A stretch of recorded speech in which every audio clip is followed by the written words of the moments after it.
Okay, Teddy, before we start, let's do our sleepy breaths. Smell the strawberries. Blow the dandelions. There, that's better. Now we're ready for the story. Benny and Whisper the Water Vole. One drowsy summer evening, Benny was padding softly along the banks of a slow-moving river where reeds rustled like lullabies and dragonflies stitched lazy circles through the air.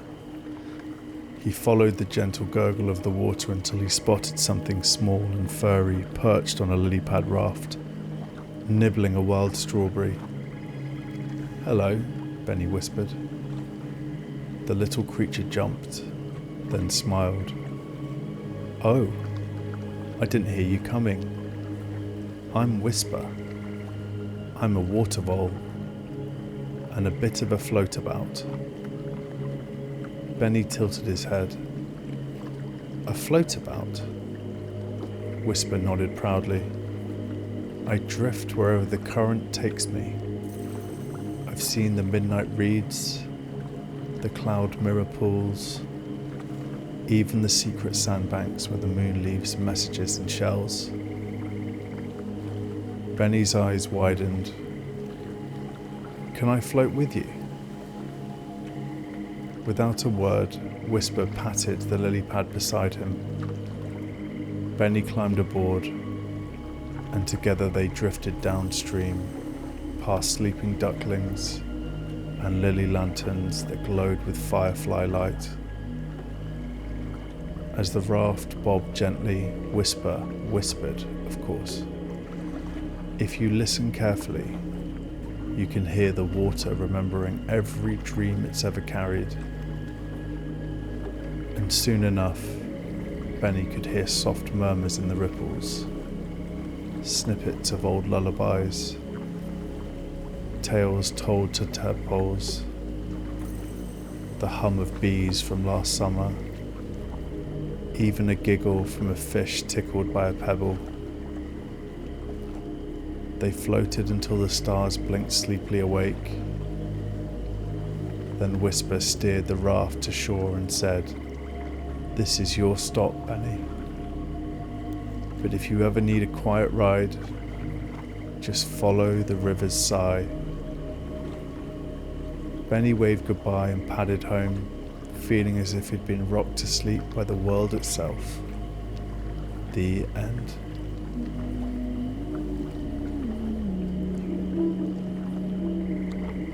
Benny and the Sleepy Shell Bay. One warm and hazy afternoon, Benny wandered further than usual and found himself tiptoeing across silken sand. Ahead of him lay a hidden cove shaped like a crescent moon, where the sea whispered secrets into the shore. A sign stuck into the sand read, "Welcome to Sleepy Shell Bay. Shh. The shells are dreaming." Benny crouched down. All along the beach were thousands of tiny pastel-coloured shells. Peach, lilac, pearly blue, each one gently pulsing, almost like it was breathing. Curious, Benny picked one up and held it to his ear. "Once a cloud fell in love with a hill," said a tiny whispery voice inside. Benny gasped. The shells were telling stories in their sleep. He picked up another, and the tide brought home a lighthouse that had floated away.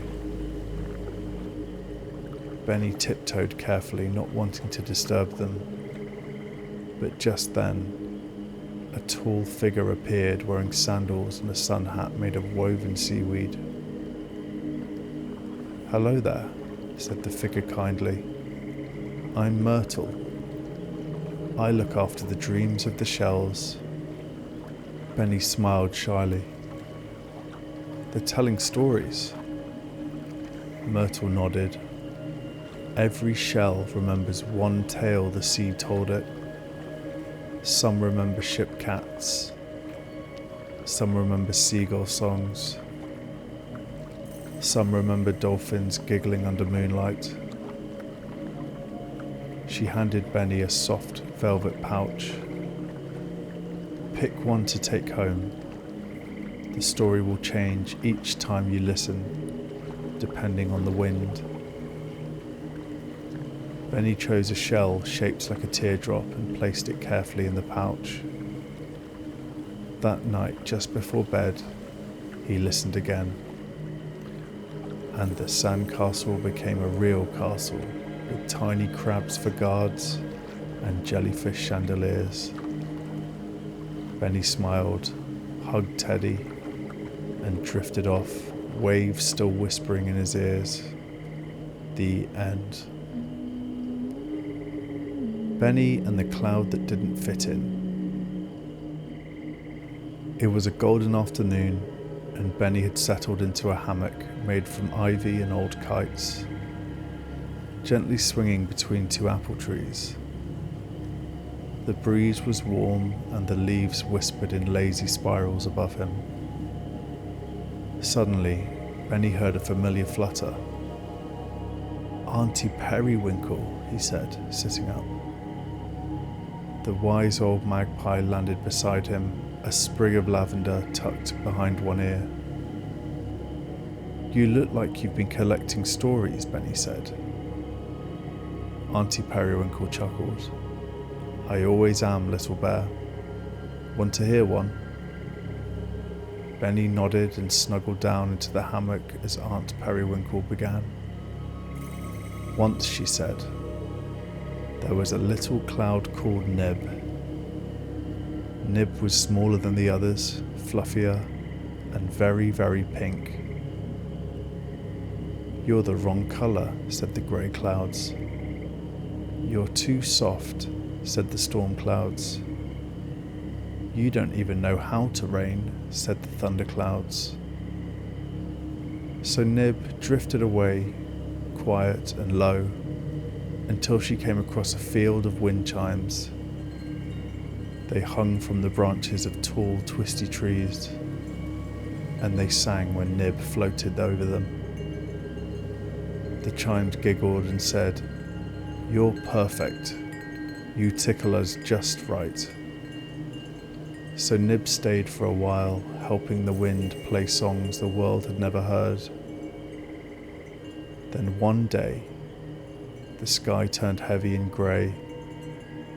The big clouds rolled in like giants, but they were stuck, too big to pass between the mountains.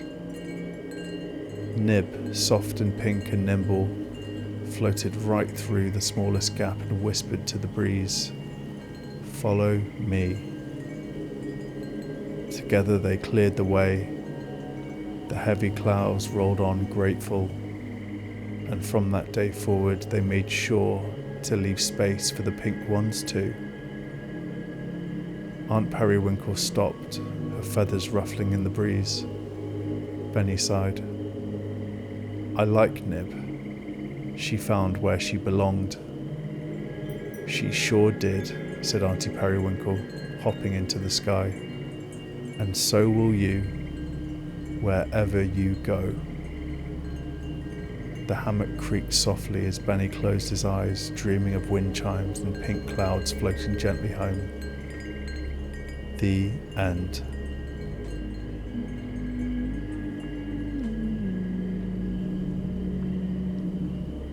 Benny and the patch of sky that got stuck. That evening, just as the sun was dipping into the treetops, Benny noticed something peculiar on the ground beneath his favourite reading rock. It looked like a puddle, but it shimmered blue and white like the sky. He bent closer. Clouds floated across it. A bird flitted by inside the puddle. Then ever so faintly he heard it whisper, "Oh no, oh dear, I'm supposed to be up there." Benny blinked, "Are you the sky?" A small sigh, just a patch of it, got stuck during a hiccup, a sky hiccup. Benny nodded as if this were perfectly normal. "Do you want help getting back?" The sky puddle bubbled gratefully.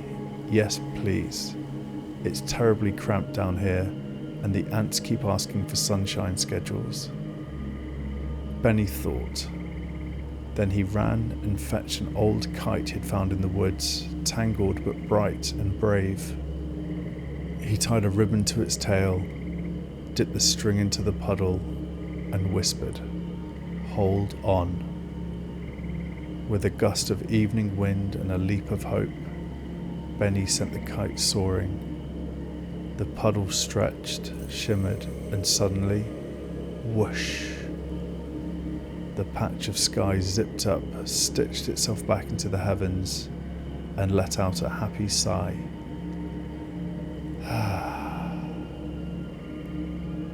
A tiny rainbow blinked across the treetops in thanks. That night when Benny looked up, he could still spot the patch, now shaped like a heart, drifting slowly west with the wind.